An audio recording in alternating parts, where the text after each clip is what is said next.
Amigos, muy buenas noches. Bueno, hemos vivido pues una jornada bastante intensa, una marcha multitudinaria que ha sido convocada pues en varios puntos del país, pero particularmente en Lima.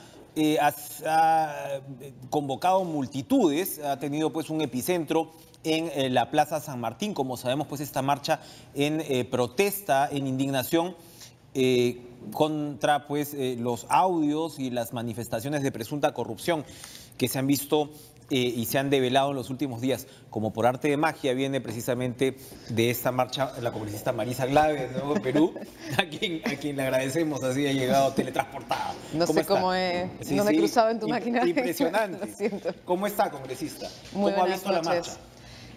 La verdad es que, claro, físicamente cansada porque ha sido una marcha larga, pero muy animada. Había muchísima gente joven, mucha ciudadanía, además de organizaciones de distinto tipo. Yo creo que hay si quieres, despertar ciudadano que realmente siente que tiene que recuperar la justicia para los peruanos y las peruanas. Ha trascendido, ¿no? La organización, incluso como decía usted, digamos de algunas asociaciones que ya se habían organizado, ha trascendido, esto ha ido más allá, ha habido por la cantidad de ha gente, desbordado totalmente. Definitivamente expresa una indignación, no sé si llamarla espontánea, pero orgánica dentro de la sociedad frente a lo que se ha visto. Hay grupos organizados, hay que reconocer que la CGTP, la Central General de Trabajadores, fue la primera en hacer una convocatoria a la Jornada Nacional de Lucha.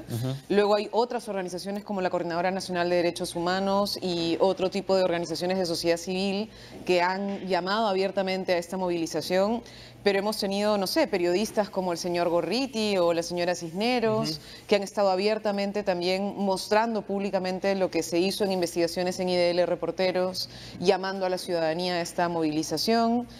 Y bueno, distintas organizaciones políticas. El Nuevo Perú también se plegó formalmente. La presidenta de mi partido, Verónica Mendoza, salió públicamente también a pedir que las organizaciones políticas saliéramos sin mayor tinte político diferenciado, ¿no? Yo creo que nunca había visto Acción Popular en una manifestación y hoy día los he visto marchando también. ¿Cómo procesar esto? ¿Cómo llevar esto al terreno práctico, al terreno que le pueda decir la clase política, eventualmente a la población? Bueno, así hemos respondido a esta demanda ciudadana que es evidente. Hace un par de días el presidente del Congreso, Luis Galarreta, advertía sobre estas marchas, ¿no? Decía, ojo, la gente no tiene por qué salir a la calle.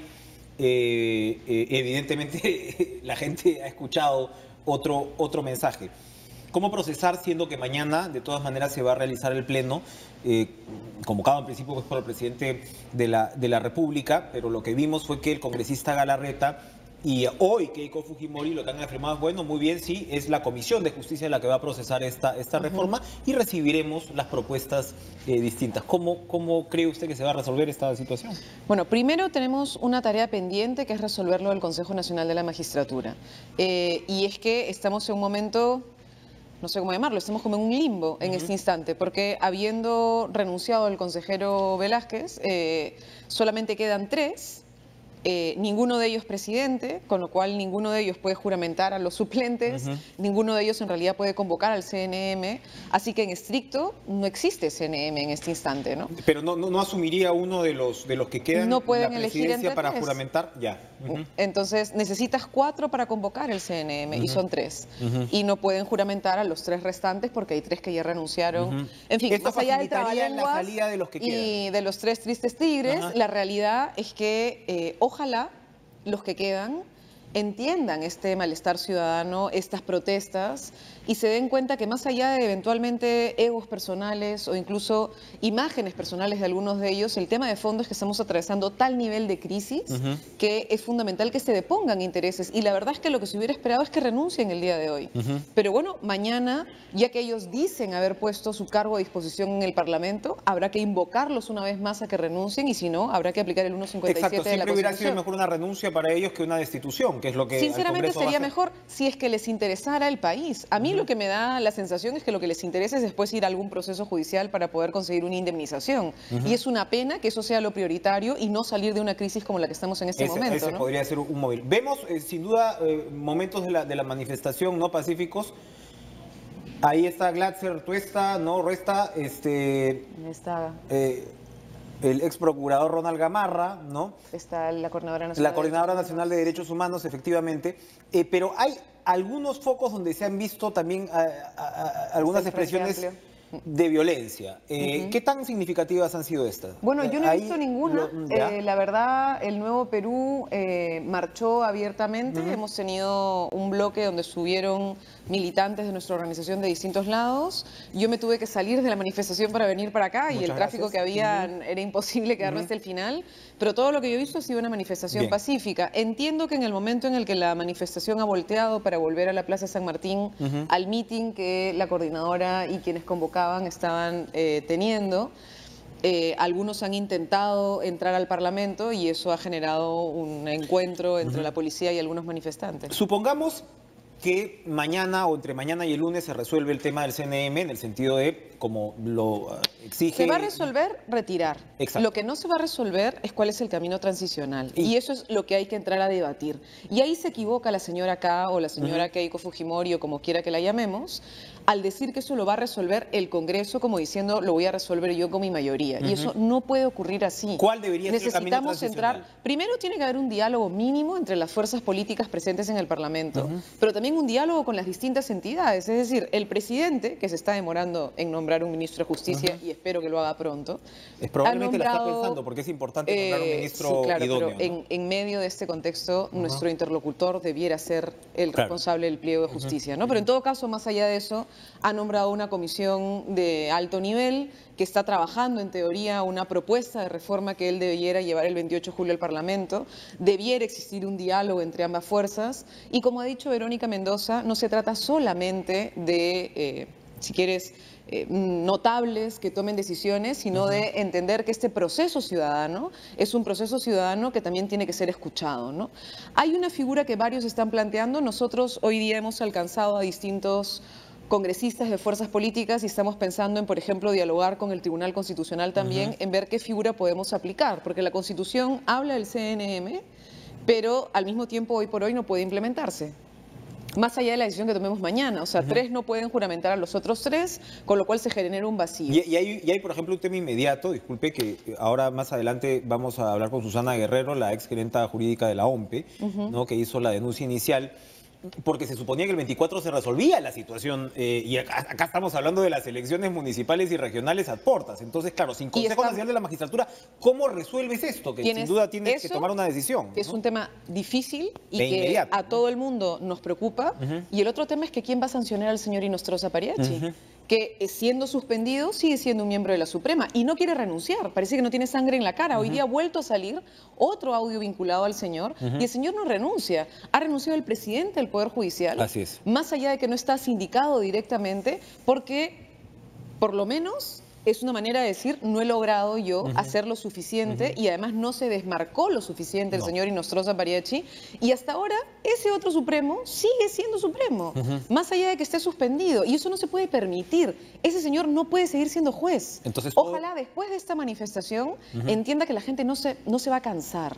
Es decir, vamos a recuperar la justicia para los peruanos, ya sea a través de un proceso institucional, que es el que hay que trabajar, y si no con la presión ciudadana, que también está logrando que algunas personas reconozcan la situación y den un paso al costado, ¿no? Pero, insisto, al final, ¿cuál va a ser esa mecánica? Porque estamos hablando de un diálogo entre instituciones, pero lo que nos dicen en el Congreso es, mira, esto lo va a manejar la Comisión de Justicia. Me ha hecho acordar un poquito a cuando hablamos de la reforma electoral y se le dijo a la propia señora Donaire, que en ese momento integraba Fuerza Popular, le dijo, muchas gracias por tus insumos, Patricia Donaire, ¿no? Entonces pareciera... Espero equivocarme, que se le está adelantando. Señor Wagner, excelente, ¿no? Excelente, gracias por los insumos, los tomaremos en cuenta. ¿Estamos ante una situación así? Si Fuerza Popular y Keiko Fujimori no son conscientes del nivel de daño y de legitimidad, de su propia legitimidad frente a la ciudadanía, entonces lo único que va a ocurrir es que la precariedad sea tan grande que simplemente haya que cerrar el Parlamento. Y eso es algo que hay que entender. Es decir, nosotros como Nuevo Perú hemos dicho, necesitamos nuevas reglas para un nuevo proceso electoral.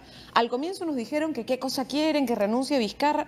Oigan, señores, así como están las cosas, no funciona. Pero cuando usted me habla de un cierre eventual, posible, un escenario en el que entremos de repente a una situación en la que se considere el cierre del Parlamento, evidentemente estamos hablando de una figura constitucional. Sí. Es decir, usted se está refiriendo a lo que sería la aplicación de una cuestión de confianza, si es que el presidente Vizcarra presenta su paquete legislativo, de eso estaríamos hablando. Eso es una opción, por ejemplo, pero el presidente Vizcarra no se va a sostener solo sin Parlamento tampoco. Entonces, más allá de pensar quién tiene más fuerza o menos fuerza en un pulseo que la verdad no le ayuda en nada al país, debiéramos entender todos que tal como están las cosas, que se caen de podridas, necesitamos hacer un camino de transición.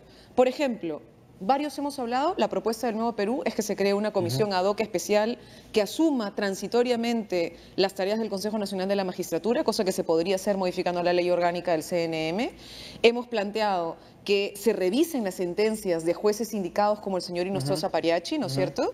Hemos planteado la necesidad de sentarnos en un pacto básico de nuevas reglas de juego para un proceso electoral. Y nosotros no somos los únicos, porque el Nuevo Perú desde hace tiempo dice un proceso constituyente, porque la verdad es que esta constitución en parte tiene que ver con todo lo que estamos viviendo. Pero ustedes aceptarían que antes de una constituyente, que es evidentemente una aspiración de la izquierda, antes de la constituyente podríamos llegar a un acuerdo mínimo para salir de este entrampamiento con esta agenda que usted describe. Hay un camino, y ese camino necesita un pacto mínimo sobre reformas mínimas judicial, sobre reforma mínima electoral, y luego el proceso que nosotros estamos planteando. IDL Reporteros anuncia que publicará un audio entre el juez supremo César Inostroza y el eminente fiscal de la Nación Gonzalo Chavarri. No sabemos la naturaleza del audio. Hoy día hubo uno, Sí, yo pude hablar con Gustavo Gorriti ayer en la noche, en la madrugada, y según lo que él me comentaba, él hasta ese momento no había escuchado nada comprometedor para Chavarri. No sabemos cuál es el contenido de este audio, no sabíamos si IDL Reporteros lo tenía en el momento que yo pude hablar con Gustavo.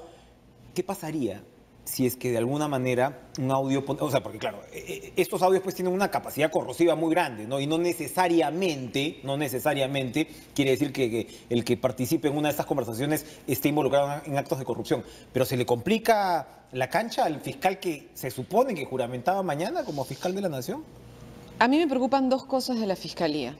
Una es que tenemos que estar alertas, como tú también estás diciendo, sobre la posibilidad que salga cualquier otro tipo de nuevo audio. Hay que imaginar cualquier cosa que pueda pasar. El día de hoy han hecho un conjunto de alusiones también al señor Chavarri en un audio que incluye al señor Ríos, al que hemos nosotros todos visto que era el corrupto del Callao, ¿no es cierto? Ese señor, hablando con su hermanito, ¿no es cierto?, corrupto, estaba diciendo, bueno, ya tenemos controlado el Ministerio Público, haciendo alusión al señor Chavarri, ¿no? Entonces, más allá de que no hay un audio directo del señor Chavarri, empieza a salir en algunos audios y eso es delicado. Lo otro es que hubo un intento de parte de un sector de la Fiscalía de bloquear este proceso de investigación y de bloquear la posibilidad del acceso a los audios. Recordemos que la primera reacción de algunos fiscales fue pretender ir a IDL y exigirle al señor Gorriti que le diera el nombre de su fuente. Menos mal, Pablo Sánchez, aún hasta hoy día fiscal de la Nación, hizo que la Fiscalía retrocediera en esa intención y por el contrario abriera procesos a quienes tiene que abrir procesos. Un fiscal supremo que participa en uno de los audios también, ¿no? Entonces, complicado. Y para terminar, Marisa Glave, la Comisión de Ética ha anunciado procesos, ¿no?, de investigación contra los congresistas involucrados. Se habla de Mauricio Mulder, se habla de Héctor Becerril, que creo que su situación es complicada, pero me parece que la situación de Salvador Heresi no es poca cosa, en el sentido que también lo que se ha visto es que su hermano está investigado por lavado de activos y él conversa con el señor Inostroza en ese contexto sobre el tema de cómo hacemos para lo que la Suprema te archivó, moverlo por el lado del Congreso en una sentencia que ya sabemos debilitaba fuertemente el lavado de activos. ¿Hasta dónde podría...? Sí. Y que no solamente tendría que ver eventualmente con un tema personal, que habría que preguntárselo al señor Heresi, sino a un debate que hay en el Parlamento sobre el lavado de activos. Así es. Y que, ¿a quién involucra? A la señora K, involucra al señor Joaquín Ramírez, involucra a varios de los que hoy por hoy están muy vinculados a Fuerza Popular. Son casos distintos los de los congresistas, pero ¿hasta dónde debería llegar la Comisión de Ética? A ver, la Comisión de Ética tiene un camino. Nosotros, la congresista Indira Wilca, ha firmado una acusación constitucional contra el señor Becerril porque nos parece que el tema va más allá de ética. Ética sí es un tema de discusión, puede llegar hasta una suspensión de 120 días, como sabemos, o cosas menores, una amonestación, en fin, dependiendo de cómo se analiza la falta. En lo personal, creo que la Comisión de Ética ha demostrado en más de una oportunidad estar manejada políticamente y no creo que sea el mecanismo de solución en el Parlamento. Pero para nosotros, en el caso del señor Becerril, hay una infracción constitucional. El señor Becerril negó haberse reunido con el consejero Águila y negó haberse reunido con otros como el señor Morales para presionar para la elección del magistrado Gutiérrez Pérez.